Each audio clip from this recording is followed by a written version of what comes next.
Creepypasta time. Every year on my birthday, I have to die. I died for the first time on the 18th of August, 2006. It wasn't a particularly pleasant death, nor was it one that I expected.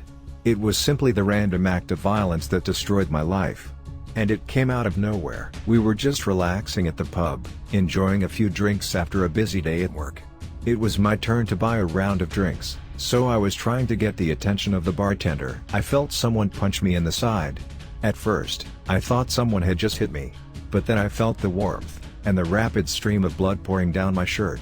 I realized then and there, that I'd actually gotten stabbed. As far as I can remember, it wasn't even that painful. Still, my legs gave out under me, and I collapsed to the floor. Even then I worried more about ruining my expensive suit, ignoring the fact that I might be dying. Oncoming death is funny like that. Everyone thinks they're the exception, that they'll get out from whatever horrible situation the universe has thrust upon them. At least that's what I thought, as the life drained from my body. The world around me just faded to black, and before I knew it, I had just died. Then there was the void. At first it was little more than darkness, only broken by weird shapes and colors in the distance. As I regained a sense of surroundings, I was dragged towards a new world, one without pain, suffering, nor death. All there was, were people on a journey to different destinations. Whether they had all died like myself, or if they weren't born yet, I didn't know. All I knew, was that I wasn't afraid anymore. The worries, the anxiety and all my fears had been left behind. A light appeared in the distance, endlessly far away. I knew that would be my final destination, my final purpose in the brief life I'd led. Unfortunately, I never managed to get that far. I was jolted awake in my own bed, soaking wet from sweat and shaking like a maniac. My hand reflectively clutched my side to cover up the wound I'd sustained. But it wasn't there anymore. In fact, I didn't have a single scratch on me. Had it all been a dream? My phone lit up on the bedside table. I picked it up to find dozens of text messages and missed calls. "Hey man, we're at the pub. You coming or what?" The first message read, sent at 9:43 p.m. "Hey, Rick, where the hell are you?" The second message read, sent at 10:23 p.m. Then there were a couple of phone calls, and another message. "I guess you fell asleep, or maybe you're getting lucky? Whatever, I'll drink another shot in your honor. Happy birthday, Rick." Then I had over 20 phone calls, and a singular message that sent shivers down my spine. "For fuck's sake, pick up the damn phone. Something happened to Danny." I immediately called back. My fingers were trembling both from anticipation, and from the memory of what had happened only a night ago. Even if my death had been little more than a nightmare, I knew for sure that I'd met up with my friends at the pub. The phone rang 3 times, then Jake picked up. "Rick, is that you? Where the hell are you?" Jake asked with a panicked, tired voice. I don't know what happened. I guess I fell asleep?" I half-asked, half-stated. "Danny got stabbed last night," Jake said without listening to my explanation. "Stabbed? How?" "I don't know. Some nut job just walked up to him, and stabbed him in the side." I almost dropped my phone in shock. Danny had been attacked just like myself, in exactly the same place. 1,000 thoughts rushed through my mind, but worry quickly became my main concern. Is he alright? He's still in surgery. They're only letting his wife know about. Wait, here she comes. Jake put his phone down, but I could still hear the muffled sound of their discussion. Danny's wife seemed upset, but I couldn't make out the words. "Jake?" I asked. He's dead. Danny's dead." The next few moments turned into a blurry haze of information. We'd all known Danny since we were kids, and now he was just gone. The murderer never even made it out from the pub. Apparently he got shot by one of the patrons, as he tried to attack another guest. Still, I just couldn't shake the feeling that I was supposed to die that night. Regardless of what happened, time marched on without answers. Some of our coworkers quit after Danny's death, trying to hopelessly move on. I didn't blame them. I also needed some distance. I never even told them what I experienced that night. It wouldn't have helped them anyway. A year passed, and I hardly spoke to any of my friends. I started to get some semblance of normalcy in the wake of Danny's death, but that would all come to an end on the 18th of August, 2007. My birthday had arrived yet again, and I had absolutely no intention of celebrating it. Instead, I called in sick to work, bought a bottle of whiskey, and spent the day playing video games. By the time day had given way to night, I'd almost finished the bottle. Even as a rather large guy, the alcohol had hit me hard.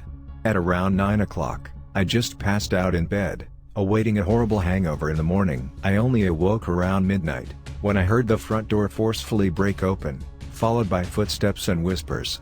I tried to get up, still drowsy from the alcohol. As I took one step out from my bed, I slipped and came tumbling down onto the floor. It produced a massive crash, loud enough to alert whichever intruders had broken in. "I thought you said no one would be home?" a man stated angrily. "Don't worry about it, I'll go deal with them." The footsteps moved quickly in my direction. I tried to lock the door, but they were too fast, kicking it open and knocking me back to the ground. A masked man entered my room, holding onto a gun. He only spoke a single sentence to me, before pointing the weapon at me, and pulling the trigger. "You should have stayed quiet." Unfortunately, the man was a horrible shot. He'd aimed at my head, but it hit me in my throat instead. There I lay, drowning in my own blood as I desperately gasped for air. I couldn't crawl away, and I couldn't call for help. I died on my bedroom floor, on my own birthday, just as I had a year earlier. Once the life finally drained from my body, and the god-awful pain ceased, I was back in the world beyond. I walked through the same, colorful dimension that lay just on the edge of life. I admired the shapes and colors as they passed. In the distance, I saw a tree with branches stretching endlessly far from its trunk. From each branch dangled a person, real but not existing in our world. I wanted to visit them, but that wasn't my destination. Because just like before, I would awake in my own bed, unharmed by the events from the previous night. My phone buzzed, and I was filled with unfathomable dread. I still couldn't quite believe it, but I started to understand that someone would take my place in death. "Hello, Rick, it's Dad. Your mother. She passed away last night." A lump formed in my throat. I knew what was coming next, but I had to ask, "How? What happened?" "The police say it was a burglary gone wrong." "I don't know, I was working late. I should have been there." The discussion trailed off from there. My dad was distraught, and could barely form coherent sentences. He blamed himself for not being there. But I knew the truth. It was my fault. During the next 2 months, he fell into deep depression. I couldn't blame him, he'd just lost the love of his life. I moved in with him, just to help him pick up the pieces. He put on a strong face, trying his best to keep the ship afloat. But I could tell how close he was to just breaking down. "If only I'd been there." "It wasn't your fault, Dad. Had you been there you might be gone too." "You don't know that." "But I did know. Because the burglars weren't ever supposed to visit my parents' house. They were supposed to kill me. I had to come clean, I had to let him know the truth. But how could I?" Half a year passed, and the secret ate at me. After everything that had happened, I still didn't know how to explain it.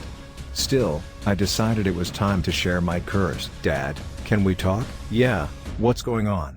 he asked with a worried expression on his face. He knew me well, and he could tell a heavy burden was weighing me down. I started by telling him about my first death, down to the smallest detail. Of course it matched everything that people had witnessed in the pub that night, even the location of the stab wound. I told him Danny had taken my place in death, and that I felt guilty. Naturally, he was skeptical at first. But then I told him about my mother. I didn't spare him any details. I told him where I'd gotten shot, that the door had been broken down, and that there were 2 robbers. Every detail matched perfectly down to the letter. "I'm so sorry, Dad. It was my fault. I killed her." He just sat there in silence, processing what I just told him. "It wasn't your fault." I was confused. There wasn't a single ounce of anger in his words, only overwhelming empathy. "How can you say that? She didn't have to die." He mulled over his next words carefully before speaking. "You didn't do anything wrong, Rick. You just went about your life, and these things happened to you. I don't know why you've been brought back, or even how, but you're not to blame for what is done to you." "So you believe me?" I asked. He nodded, and embraced me in a hug. Suddenly I wasn't alone in the world anymore, someone knew what was happening to me. "What if it happens again? Then we'll get through it together." He stood by these words, even as my next birthday rolled around. That death was more tame. I just slipped in the shower and broke my neck.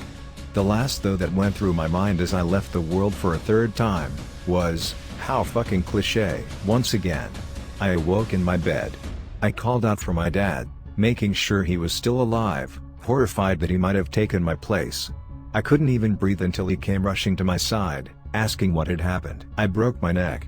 But I'm fine, I think. It took a while before I figured out who had taken my place that time. But once I heard that my boss had died, something broke inside me. He was the kindest man I'd ever met, and just like myself, he'd slipped and broken his neck. That was the final straw. It wasn't some bizarre coincidence I could brush off, nor a premonition. I decided then and there that I couldn't live with the responsibility. I had to put a stop to it, even if it meant giving up my own life. I figured that if I took control over my own fate, and killed myself outside of my own birthday, maybe I could prevent more people from dying. First, I left behind a long letter to my father, explaining why I'd chosen to leave. I couldn't face him in person. I knew he'd just try to talk me out of it, but it was something I had to do. I couldn't allow any more people to die on my behalf. Alas, fate is a fickle bitch.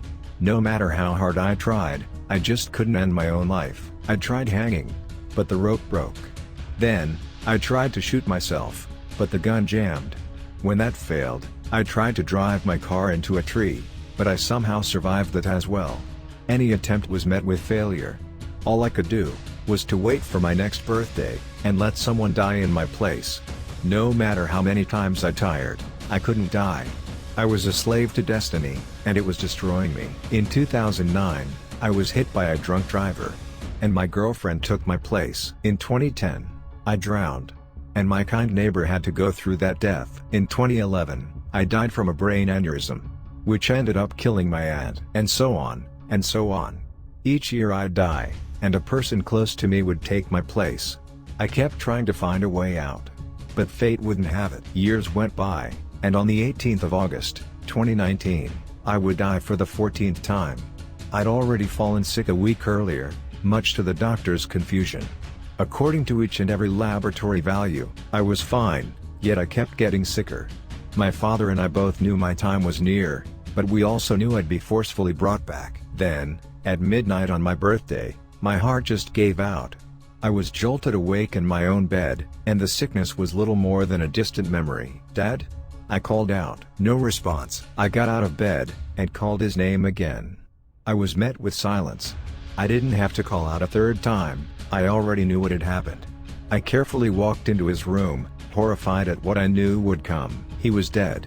Just gone from a heart attack. He'd taken my place, and I could do nothing to save him. The funeral came and went in a blur. The only noticeable thing was the missing seats from the people who had passed before him.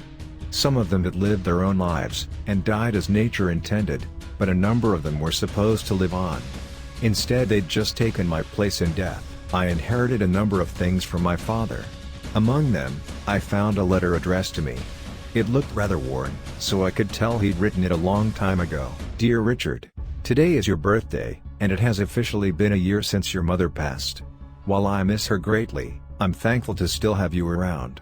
I know that if she was given a choice, she would want you to live. I feel the same way. We both know that I might one day take your place in death.